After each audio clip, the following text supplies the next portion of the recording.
y estamos en comunicación telefónica con Marisabel Grau, profesora de Historia en escuelas medias públicas y en la UBA. Y además es secretaria de prensa de la Asociación Docente ADEMIS. Buenos días, Marisabel, gracias por acudir al llamado del Paso Cambiado. Claudio Bevilacqua te saluda. Hola, ¿qué tal, Claudio? ¿Cómo estás? Muy bien, muy bien. Bueno, gracias por atendernos. Marisabel, en estos días hubo un rumor, no fue un rumor, la verdad que el docente falleció a causa de COVID, pero bueno, entonces eso nos motivó un poco a poder interesarnos a ver cómo está esto de las clases presenciales ya a un mes de que empezaron prácticamente, o más de un mes, ¿no? Porque fue el 17. ¿Cómo va todo esto? ¿Cómo se sienten ustedes? ¿Cómo están trabajando? Bueno, la verdad es que muy mal. Lo que hizo la muerte de nuestro compañero Jorge Sí, fue poner en el tapete esta realidad tan terrible que estamos atravesando en las escuelas, la comunidad educativa toda, porque no solo estamos teniendo muchísimos contagios de docentes, auxiliares y personal en general, sino también de muchos niños y niñas. Estamos sí, teniendo un registro altísimo de contagios en menores de 18 años. Y esto la verdad es que es preocupante y a la vez muy indignante porque no es una situación sobre la que nosotros no hubiéramos alertado. Nosotros venimos desde el año pasado planteando que para que haya una vuelta a la presencialidad tiene que haber una serie de condiciones. Primero, por supuesto, un contexto epidemiológico apto, ¿no? Que sí. haya menos de 200 contagios cada 100.000 habitantes, que es lo que establece la Asociación Argentina de Pediatría y los organismos de salud en general. Sí, Esto no está ocurriendo.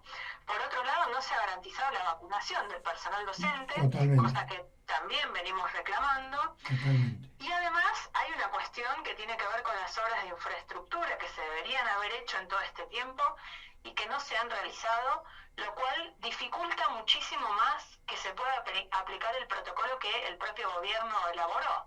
Nosotros tenemos escuelas en las que las aulas no tienen ventilación, Sí, escuelas en las que se pretende que esas aulas se usen instalando los famosos purificadores que seguramente ustedes escucharon en los medios, que hubo todo un debate alrededor de si funcionaban o no para garantizar la circulación de aire.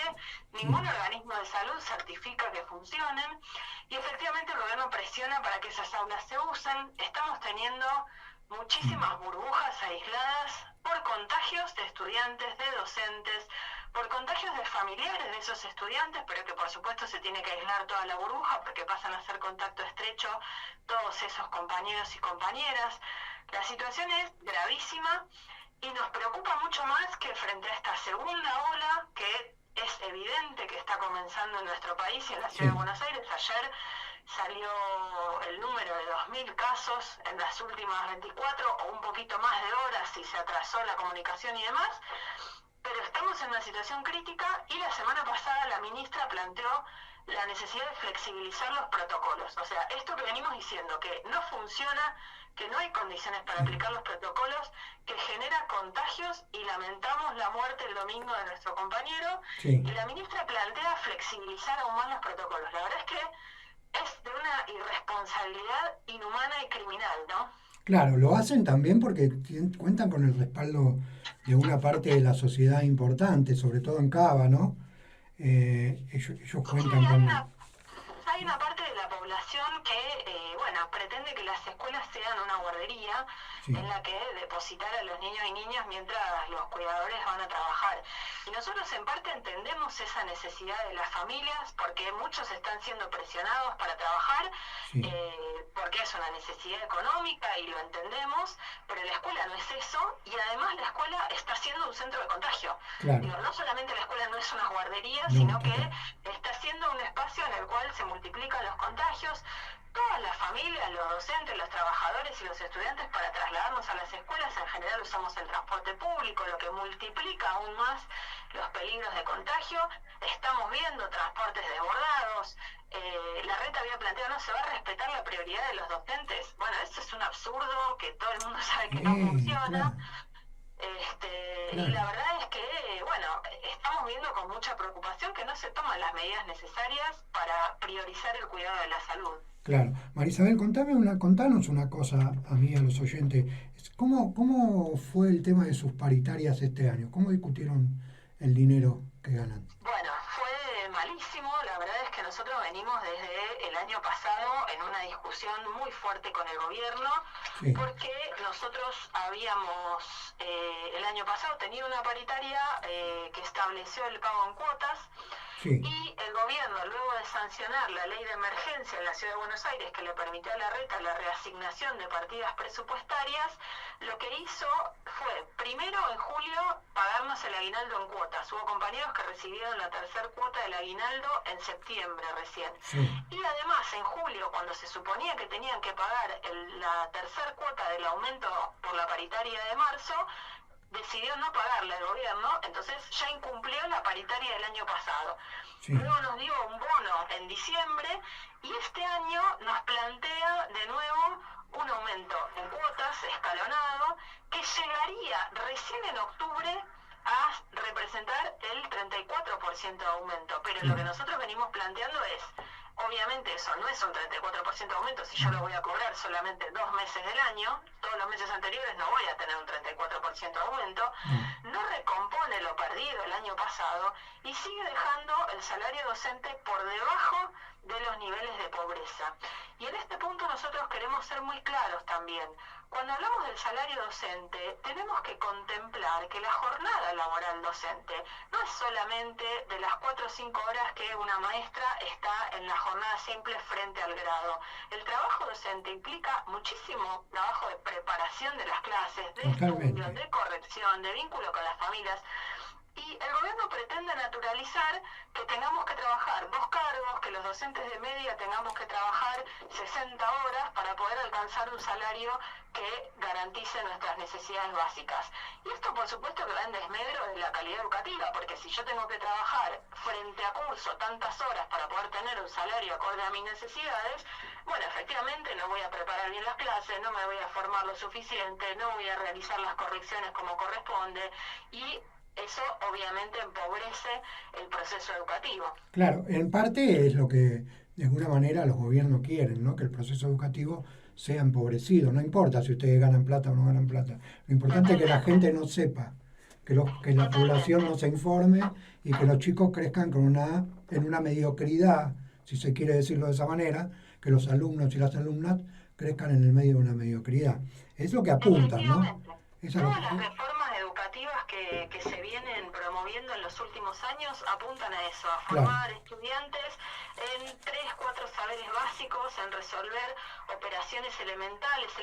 Se hace mucho hincapié en bueno, que sepan un poco de matemática, un poco de lengua, como para resolver cuestiones de comunicación y no mucho más, ¿no? La preocupación del gobierno es, bueno, generar trabajadores que puedan realizar tareas sencillas, múltiples sí. y amoldables a la precarización laboral que se extiende en todo el mundo y en nuestro país también, ¿no? Sí, Y bueno, esa... en algún punto es, perdóname que te corte, sí, en sí. algún punto encuentran un sector que les responde, ¿no? Porque si no, digo, yo me hago esta pregunta y te la traslado a vos sin el ánimo de decirles a ustedes lo que tienen que hacer ni cómo, porque yo no estoy ahí, pero digo, ¿por qué se aceptan este tipo de cosas? ¿Por qué no hay medidas más profundas o más fuertes como la de un paro, por ejemplo?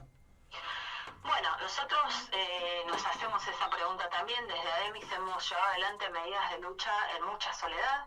Lamentamos profundamente que no haya un acompañamiento del conjunto de los sindicatos de la Ciudad de Buenos Aires. Nosotros tenemos una grave fragmentación sindical que nos Sí, debilita muchísimo, ¿no? Hay sí, 17 sindicatos en la ciudad, la mayoría de los cuales son sello de goma, en muchos casos incluso promovidos por el gobierno porque son una correa de transmisión de las políticas educativas del propio gobierno, ¿no? claro, Quienes defendían en los medios de comunicación en enero la vuelta a la presencialidad de la manera más conservadora, más liberal, más brutal, eran algunos representantes sindicales, ¿no? Que lejos de defender los intereses de las trabajadoras y los trabajadores, bueno, son los voceros del gobierno. Claro. Pero además, también hay que tener en cuenta que en la Ciudad de Buenos Aires hay un grado altísimo de privatización de la educación. El 50% de las escuelas son privadas y reciben, por supuesto, subsidios por parte del Estado, ¿no? Todos los que vivimos en la ciudad, con nuestros impuestos, financiamos a las empresas de educación privada, Claro. a la que acceden algunos niños, niñas, familias, en los que se pretende que se garantice esos otros niveles educativos, ¿no? Claro. Ahí sí se pretende desarrollar una educación diferente, compleja, que tenga la posibilidad de continuarse en estadios superiores, universitarios, terciarios. Entonces hay una brecha educativa brutal entre la escuela pública y la escuela privada, que es promovida por el gobierno y por el propio Ministerio de Educación. Con la firme intención o con la verdadera intención de que la escuela pública termine desapareciendo, ¿no? Totalmente, y que sea un contenedor social para pobres, que garantice herramientas muy básicas de aprendizaje, ¿no? Y nosotros, bueno, cuando defendemos la escuela pública no lo hacemos defendiendo a un interés corporativo de las docentes y los docentes como trabajadores, sino que, bueno, defendemos una idea de qué es lo que tiene que ser la educación, que va a contramano de esa política que se está aplicando. Claro. Bueno, hay una intencionalidad, como yo te decía recién, del gobierno en ese aspecto de precarizar aún más la escuela pública, pero también, como te decía antes en otra de las respuestas, cuentan con un apoyo importante de un sector de la población y por eso se animan a hacer lo que hacen. Digamos, yo no sé cómo lo ves vos o cómo lo ven desde el gremio, pero me parece fundamental volver a esa fuente de derrotar esa cierta comodidad que siente alguna parte de la población a mandar a su hijo a una escuela privada, porque si no, corre el riesgo de que si lo manda a una escuela pública no solo le enseñen mal o no aprenda tanto, sino a su vez que va a tener que sufrir paros, que los maestros no vayan, digamos, ese tipo de cosas. Sí, en general nosotros cuando hacemos paro y este tipo de medidas de fuerza explicamos a la comunidad educativa, nosotros tenemos mucho vínculo y mucho diálogo con A la mí me familia. consta, a mí me consta porque yo fui, mis hijos ahora son grandes, pero los he mandado a la escuela pública y me consta que ustedes, la comunión esta que intentan tener con los padres o con la... Sí, y en general contamos con el apoyo de las familias que conocen la situación, que entienden, que reclaman junto a nosotros, Sí. pero bueno, efectivamente a veces se hace difícil porque nosotros entendemos también que son familias trabajadoras, que bueno, para ellos muchas veces representa esto, ¿no? Bueno, una dificultad que la viven ahora muchas familias que son trabajadoras y trabajadores que están siendo forzados a volver a su trabajo presencialmente, que necesitan ese ingreso, que tienen trabajos informales y entonces si no van o hacen algún reclamo se quedan sin trabajo y están haciendo malabares para ver esto del cuidado de los niños y Sí, resolver totalmente. su propio cuidado, ¿no? Porque en muchos trabajos tampoco se están garantizando las medidas de cuidado para evitar contagios entre las trabajadoras y trabajadores. Los propios trabajadores de salud, ¿no? Vienen denunciando Sí. la falta de insumo, de cuidado, los salarios de miseria. Nosotros entendemos que tenemos que apuntar a dar una pelea colectiva, no a disociarnos entre quienes trabajamos en educación y quienes trabajan en otras ramas, sino, bueno, a poder plantearnos como conjunto de trabajadoras y trabajadores cuáles son nuestras necesidades, qué tipo de políticas necesitamos y debemos impulsar, y que efectivamente los gobiernos escuchen esa voz, ¿no? Que a veces los gobiernos se quedan con lo que se plasma en un momento electoral, que en la Ciudad de Buenos Aires lamentablemente siempre ha tenido en los últimos años el macrismo una mayoría, pero bueno, eso no quiere decir que las familias que voten al macrismo directamente compartan cada una de las políticas que se impulsan, y mucho menos, porque muchas veces son las mismas familias que después las sufren y las padecen, ¿no? No, claro, totalmente. Bueno, ¿cuáles son las próximas medidas que piensan tomar, Marisabel?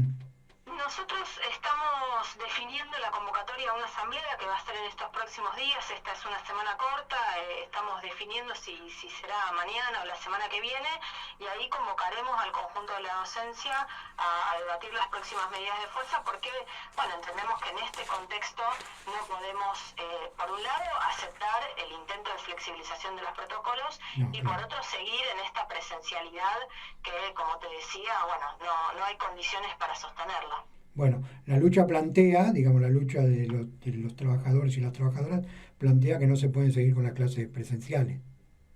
Y nosotros entendemos que no, que hay muchas dificultades para que se Perfecto. pueda seguir sosteniendo. Nosotros lo entendemos de la misma manera, ¿eh? Yo te hago la pregunta como para que los oyentes y las oyentes después saquen sus conclusiones, pero digamos, nosotros lo entendemos así, igual que Para ustedes. que tengas un parámetro, nosotros el año pasado se planteaba, el mismo gobierno decía, bueno, que si los casos suben a más de 1000 por día, de ninguna manera se puede hablar de presencialidad. Bueno, ayer hubo 2000 casos en la ciudad de Buenos Aires. Total. Entonces, es un contexto epidemiológico gravísimo, Sí. y que se está tomando con mucha liviandad. Sí, sí, y sin ninguna garantía digamos, ni por lo menos propuesta de modificarlo de alguna forma, ¿no?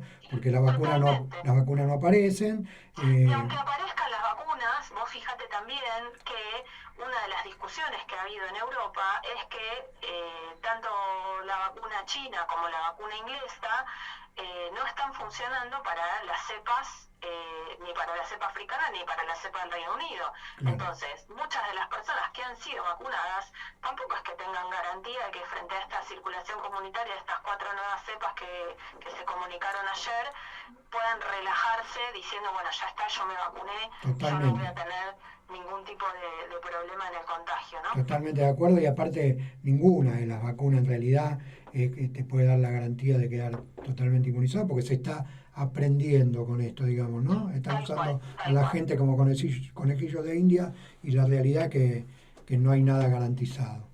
Muchísimas gracias, María Isabel, por estos minutos que nos diste. Si te quedó algo pendiente que yo no te pregunté, este es el momento de decirlo. No, te agradezco muchísimo por el tiempo y el espacio y la preocupación por este tema. Bueno, cualquier cosa que necesiten denunciar o que ustedes vean que necesitan salir al aire, te comunicas con la producción, y nosotros hacemos todo lo posible porque salgan al aire. Bueno, muchísimas gracias. Bueno, te vamos a despedir con el tema musical que vos elegiste, ¿eh? Así que nos vamos, gracias. Le contamos a la gente que estuvimos hablando con María Isabel Grau, profesora de Historia de Escuelas Medias Públicas y en la UBA, y secretaria de prensa de la Asociación Docente ADEMIS. Bien, ahí vamos a escuchar el tema que sigue.